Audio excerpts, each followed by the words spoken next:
Hello everyone, let's begin for 2/8/2018 the Hindu analysis. The first news item, Cabinet clears the bill to restore the provision of SCST Act. So this is basically the bill which is being introduced right now. This is to restore the original provision of the Scheduled Caste and the Scheduled Tribes as a Prevention of Atrocities Act 1989, which the Supreme Court had actually struck down in the month of March 20, right? So now here this particular move has come ahead of the planned Bharat Bandh by the Dalit groups on August 9th. So to whatever the Supreme Court had made a verdict on March 20th, now there's an amendment which is going to happen because they want to restore the original provisions of the SCST Act. So we'll see what are the three important insertions which has happened with respect to section 18 of the original act. So here they're telling that the amendment bill seeks to insert the three new clauses after the section 18 of the original act. The first one is that the purpose of the act is to act as a preliminary inquiry shall not be required for registration of an FIR against any person, which means that earlierly the Supreme Court had told that for any sort of a preliminary inquiry, which means that if you have to file an FIR, there should be a preliminary inquiry. But right now under section 18, this has been struck. They're telling that there should not be any preliminary inquiry before a filing of an FIR.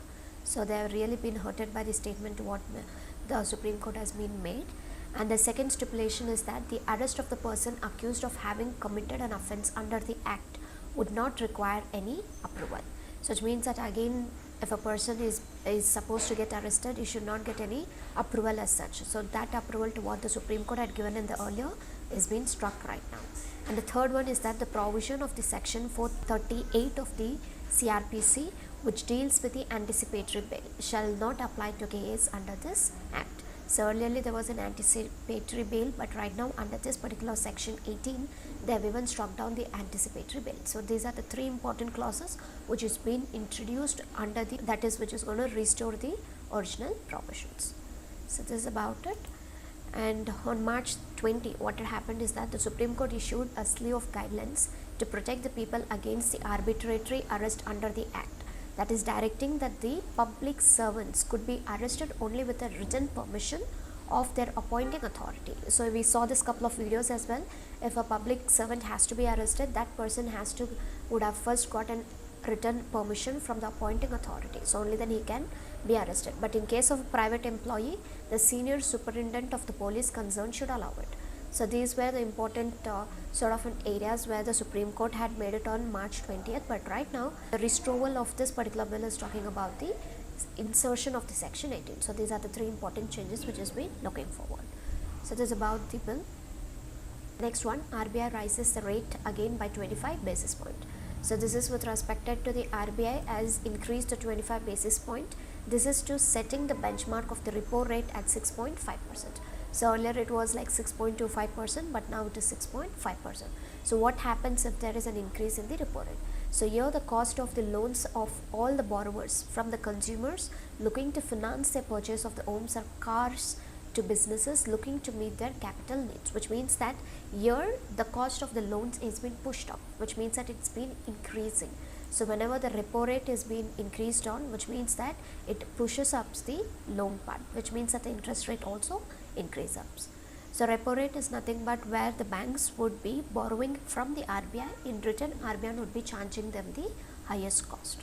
So this is about it. Contained retail inflation after it is quickened to 5% in June, given the backdrop of mounting the domestic and the global uncertainties, including the volatility in crude oils. So the RBI has actually retained its forecast for the economic growth in the current fiscal year at 7.4% and projected that the pace of expansion would quicken to 7.5% in the first quarter of the financial year 20. So this is with respect to just you have to know that the RBI has raised the repo rate. With the increase in the repo rate, which means that there would be a push to the cost of the loans for all borrowers. So it will not be a easy one. So the cost of borrowing with the interest rate would be increasing. So this is about it. The next one, the TRAI okays the sale of 5G spectrum. So this is with respect to the Telecom Regulatory Authority of India, which had actually recommended the auction of the spectrum for offering the 5G services for the first time in the country at a pan-India service price of about 492 crore per megahertz. So which means that this is for the first time in the country the 5G services which has been approved with respect to the TRI, and here the auction of that particular spectrum would be offered, and this is with a pan India service price with almost like 492 crore per megahertz. So in 2016 also there was an auction which happened, but there were no takers, as in there was a lot of high pricing. So taking this high pricing into consideration, the 700 megahertz band spectrum was not properly sorted out. So now they're telling there should be a reduction of almost like 43% of the reductions in the reserve prices of the 700 megahertz. So taking this into consideration, now the recommendation is for the pan India reserves price, where the 700 megahertz is now at 6,538 crore instead of 11,500 crore which was in the last year. So last year it was 11,500, but right now it is 6,538, because in 2016 there were no much of the takers because of the high pricing, and that is one of the reason to why the 700 megahertz has been brought to 73% of the reduction. So now they would be getting for 6,538 crores. So earlierly they have to put the spectrum as much as possible for the auctioning part, and the last auction for the spectrum was held in the month of October in 2016, wherein it was 60% of the spectrum remained unsold. So which means that only 40% of the spectrum was being sold, with the government garnering around 65,000 crores. And if you see like the industries which had actually witnessed a strong consolidation with only three main players, and they were Bharti Airtel, Vodafone Idea, Reliance Jio, which had been left in the field. So this is with respect to the TRI, where it has okayed for the sale of 5G spectrum. This is about it. The next one, the Kerala reaffirms the support for women entry at Sabrimala. So here the Kerala government has reaffirmed the Supreme Court its complete support for lifting the prohibition on women for a certain age group from entering the famous Sabrimala temple in Kerala. So for quite some time we know that we are repeatedly understanding to what is the issues happening with the Sabrimala temple. So now here the Kerala government has reaffirmed that there is a complete support for lifting of the prohibition on the women with respect to the Sabrimala temple. And there is a senior advocate, he also pointed out the customs of the temples were subject to constitutional principles, and the bar on entry of the women between the age of 10 to 51 was a violation of their fundamental rights. And he also mentioned that the customs comes with the ambit of Article 13 and should not violate the fundamental rights. So even if you take in terms of customs, which means that it is not good, and this customs is again which comes under the ambit of 13, which means it's a clear violation of the fundamental rights. And the state government argued that celibacy, which means that the brahmacharism, cannot be used as an argument to bar the women from entering the temple to offer the worship. So here this is what the state government has been making a point. But this government stand is dead opposite when it comes to the Travancore Devoswam board, so which is telling that to oppose this lifting of centuries of the whole prohibition, because you have to insist on the brahmacharism and you should not disturb them. So the state government is okay with it, but still the Travancore Devoswam board is dead opposite to the statements or to the stand to what the government is telling, and it's telling that you have to support to the centuries old prohibition and you have to respect the brahmacharism and not to disturb it. So this is again the certain development voices which is being heard across the Sabrimala temple. So this is about it. And the next one, the Gurkhas of Assam feel left out. So this is with respect to the National Register of Citizens which had happened on July 30, you had the final draft, and 40 lakh people were completely left off when it comes to the final draft which has been published on July 30. So taking this into consideration, now the Gurkhas of Assam are being completely left out. So why if this particular reason, or why is this problem even occurred, is with respect to the kind of a treaty to what was it signed back in 1950, that's the Indo-Nepal Treaty of Peace and Friendship that ensures there would be a free movement of the Indian and the Nepalese people into each other's territory. They can even own the property, participate in trade and commerce, and enjoy the other privileges. But if you see the NRC which has been published on July 30 has made the Gurkhas of Assam feel they are paying the price for India's treaty with Nepal almost 7 decades ago. So to what had happened as a treaty back in 1950 is what the kind of a problem to what the Gurkhas have been following right now. So here again the focus of the NRC has been on the exclusion of the Bengali Muslims and also the Hindus, because these two communities are actually been suspected to be the illegal migrants. So there are almost like 1 lakh people of somewhere around 2.5 million Gurkhas haven't been found their names in the updated draft. So it means that almost like 1 lakh people of the Gurkhas, they have not found their names in the Assam's complete NR draft. So this has actually given a rude shock to the Gurkhas, where most of whom are the descendants of the soldiers which have been recruited from the Assam Rifles, and they also believe that most of the Gurkhas are belonging to the Assam Rifles. They are the descendants, and they were born to the Kachar levy in 1835. So a few trace their origin to Ratikanta Upadhyaya. So this person was a very big follower of a medieval Assamese saint reformer Srimanta Sankradeva. So who had a couple of Vaishnava monasteries built in Jorhat and the Nagaon in the 60th century, that is 16th century. And there is also few data which is coming from the districts Impile that about 1 lakh of our people are missing out from the NRCs. So they're telling that these are the people who have a kind of a descendants when it comes to Assam, and they belong to the Kachar levy in 1835, and there is also taking the trace and the origins of the Ratikanta Upadhyaya, and also they are the reformer and the follower of Srimanta Sankradeva. So this is one of the important informations to what is being coming from the particular areas to where the medieval Assamese saint reformers. And apart from that, it tells that they should never have been excluded because the March 24th 1971 cutoff does not apply to the Gurkhas. So this was back in 1971 where this particular cutoff was not applicable to Gurkhas, and they shouldn't have been excluded on those basis. And the 1951 has been updated on the basis of the cutoff date prescribed by the Assam Accord of 1985 for the detention and also the deportation of the foreigners, that is especially from the Bangladesh. So this means that the migrants who have the documents establishing their stay in Assam up to the midnight of March 24, 1971 are eligible for the inclusion of the NRC. So this makes clear that the people who have the documents with respect to anything before and after the March 24, 1971, there are the people who are actually eligible to inclusion of the NRCs. But just because they have been excluded under the March 24, 1971 as a cutoff, which does not apply to the Gurkhas. Now there is almost like 1 lakh people of Gurkhas where the name has been listing under the NRC. So it's completely been missing, and they have been left out completely shelled because they have no idea to what has to be done. So this is a present situation of Gurkhas back in Assam. So this is about it. And the next one, UAE launches the amnesty scheme for overstayers. So this is with respect to the UAE, which has actually launched a landmark 3-month visa amnesty program that will benefit hundreds of illegal foreign workers, that is including the Indians. So who are the people who are staying in UAE? They are the illegal, whoever is being termed as an illegal foreign workers. They would be having a relief features with respect to this 3-month visa amnesty program. So who are the overstaying their permits? And the program allows the workers to leave the country without paying even a penalty for the overstay without the visas, and also give them a 6 months to find a job.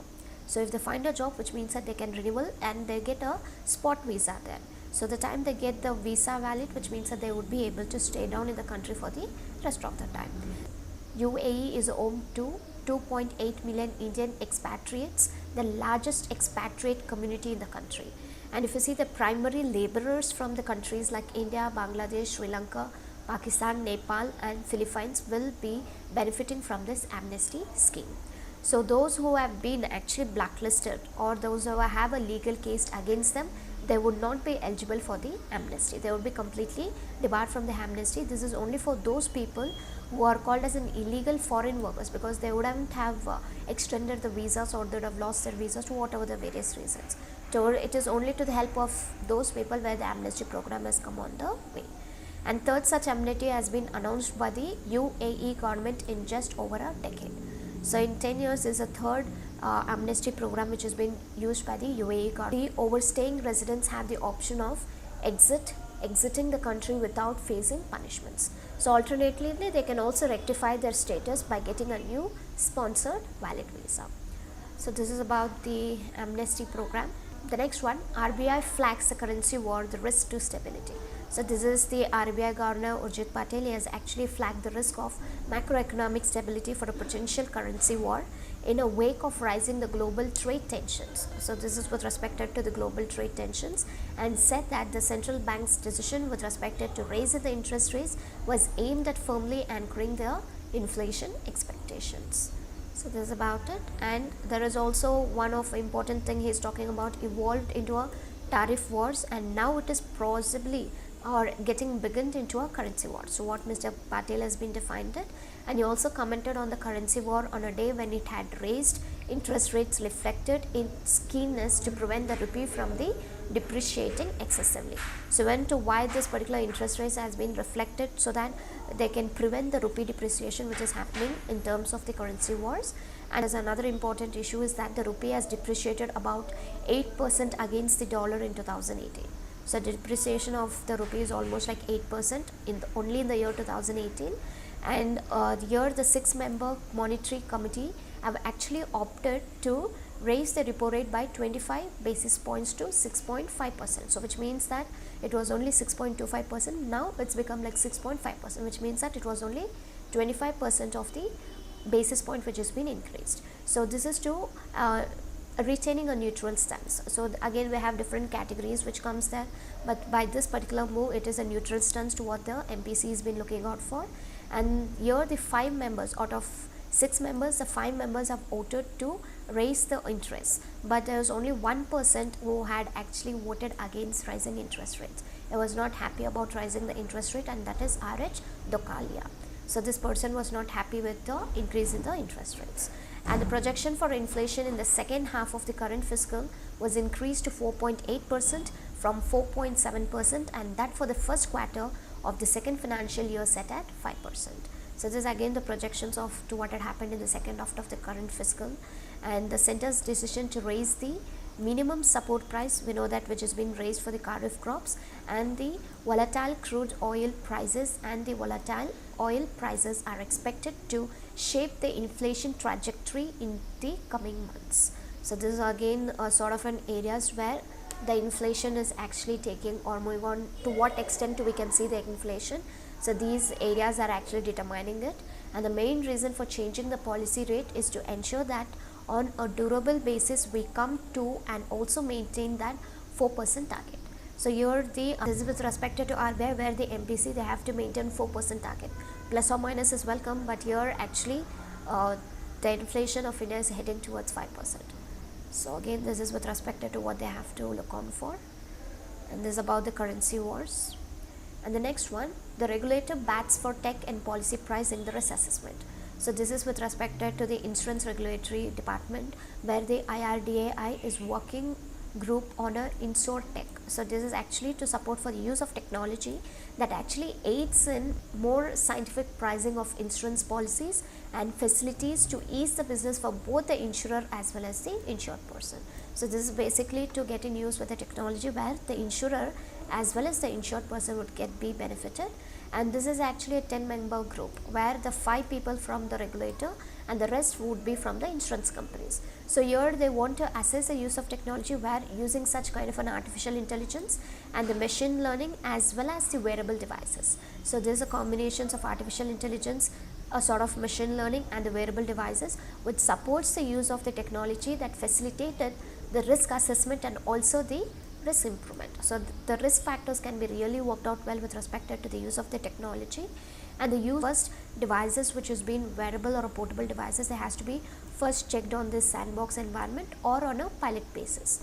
So these product pricing and the premier review could be based on the inputs from the data which has been captured through the devices. So the premium review and the product pricing to what has to be given, they would be taking the inputs from this particular data to what is being captured through the devices, and the insurers would also be allowed to provide the incentives to the customers based on their health and the activity that has been actually captured by the device. By this way they would be able to get the discounts on the premium and also on the additional benefits. So which means that by using this particular thing, the insurers will start getting the discounts. So this is purely based on the health and also the activity which has been captured on the devices to what they are talking of the use of the technology. So this is what they are being actually discussing right now. So the regulator bats for the tech in policy pricing. This is basically to have a touch with the risk assessment, also the risk improvement. So these are the important news items. And question for the day is that you have to find out what is a repo rate for 20 words and the composition of the monetary policy committee, not community, it is committee. Composition of the monetary policy committee. So these were the important news items for 2nd of August 2018. Thank you.